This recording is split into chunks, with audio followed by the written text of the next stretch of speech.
یا سیدی یا سید الاولین والآخرین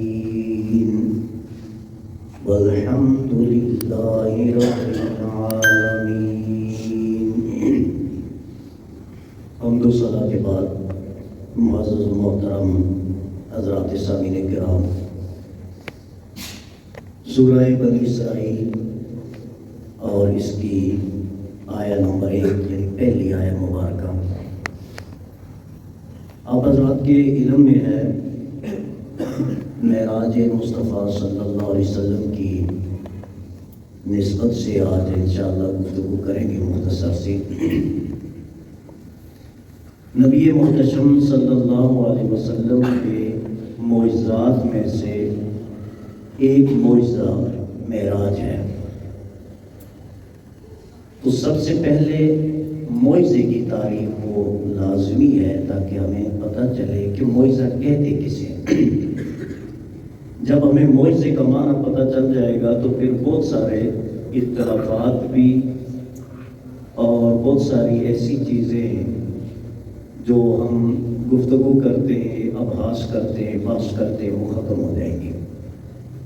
معجزہ لفظ جو ہے وہ عجز سے ہے۔ عجز کا معنی ہے عاجز آ جانا، اور معجزہ اس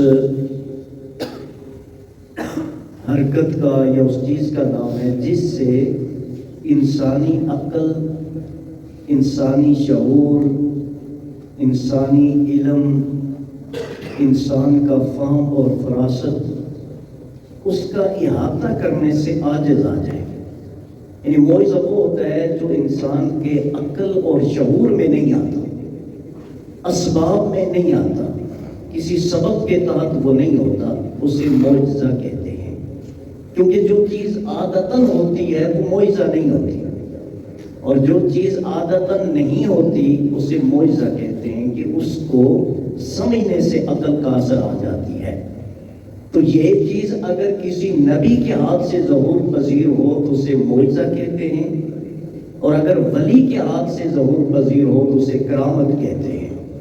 جس طرح قرآن میں اللہ تبارک و تعالیٰ ارشاد فرماتے ہیں، حضرت سلمان علیہ السلام نے ارشاد فرمایا کہ مجھے تخت بلقیس چاہیے، تو قال عفریت من الجن، جنوں میں سے ایک جس کا نام عفریت تھا اس نے کہا، میرا کیا بات ہے،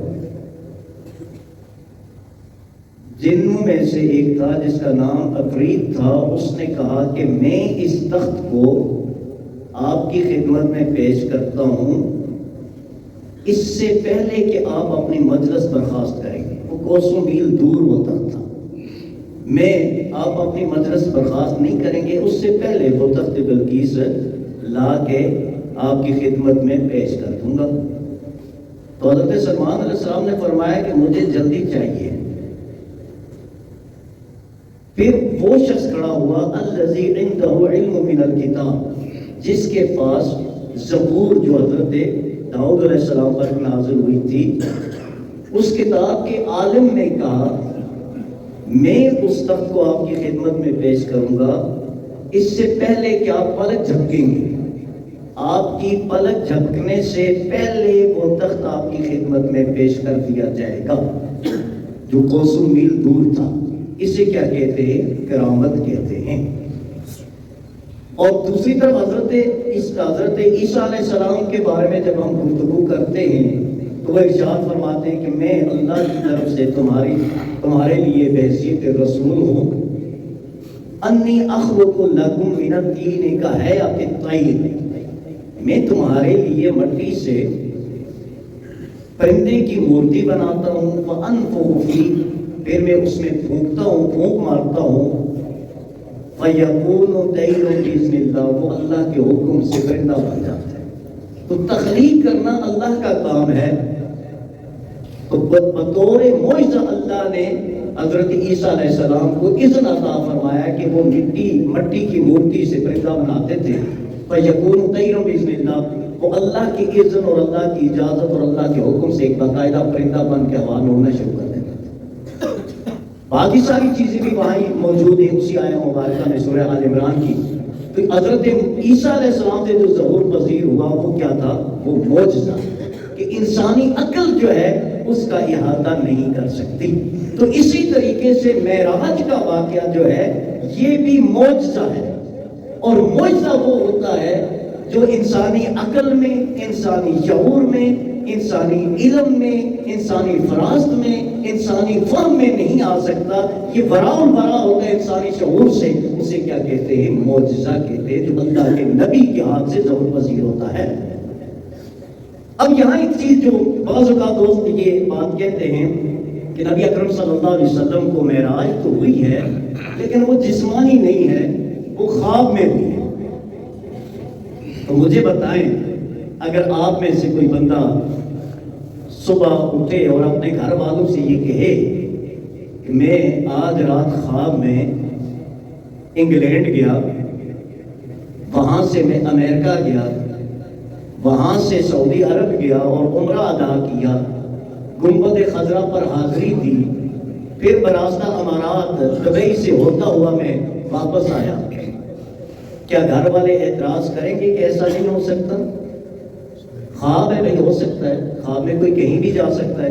آپ نے دیکھا نہیں خواب میں دیکھ رہے ہوتے ہیں کہ اڑ رہا ہے بندہ، خواب میں دیکھتے ہیں پتہ نہیں کہاں کہاں پہنچا ہوا ہے، کوئی اعتراض کرتا ہے؟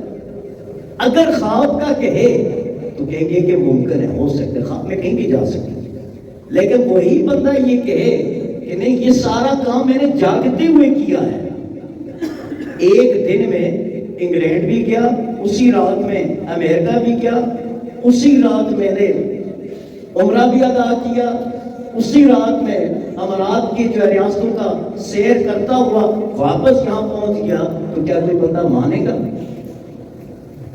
ہے کوئی ماننے والا؟ کوئی کہے گا کہ آپ نے صحیح کہا؟ وہ کہے گے بھئی آپ تو مجنون ہیں، ایسا ممکن ہی نہیں ہے. تو بات یہ ہے کہ اگر معراج خواب میں ہوتی تو کفار جو ہے وہ اعتراض ہی نہ کرتے. خواب میں تو کچھ بھی ممکن ہے، یہ امپاسبل تو ہے نہیں ہے. عتبہ کا اعتراض کرنا، شیبہ کا اعتراض کرنا، عتیبہ کا اعتراض کرنا، ابو لہب اور ابو جہل کا اعتراض کرنا اس بات کی گواہی ہے کہ وہ خواب میں نہیں تھی، وہ معراج جسمانی تھی. یہاں بہت سارے اعتراض ختم ہو جاتے ہیں کہ خواب میں اگر ہو تو اعتراض ہی نہیں تھا. اگر خواب میں ہو تو وہ معجزہ ہی نہیں ہے، وہ تو کوئی بھی خواب دیکھ لیتا ہے کہ میرا رات کو کہاں تک کہاں سے واپس آ گیا. تو اعتراض کفار مکہ کا اعتراض کرنا اس بات کا شاہد ہے کہ وہ معراج جسمانی معراج تھی. تبھی تو انہوں نے کہا، جب آقا نے اعلان فرمایا تبھی تو انہوں نے کہا تھا کہ اچھا بتاؤ ہمارے قافلے اسی راستے پہ جا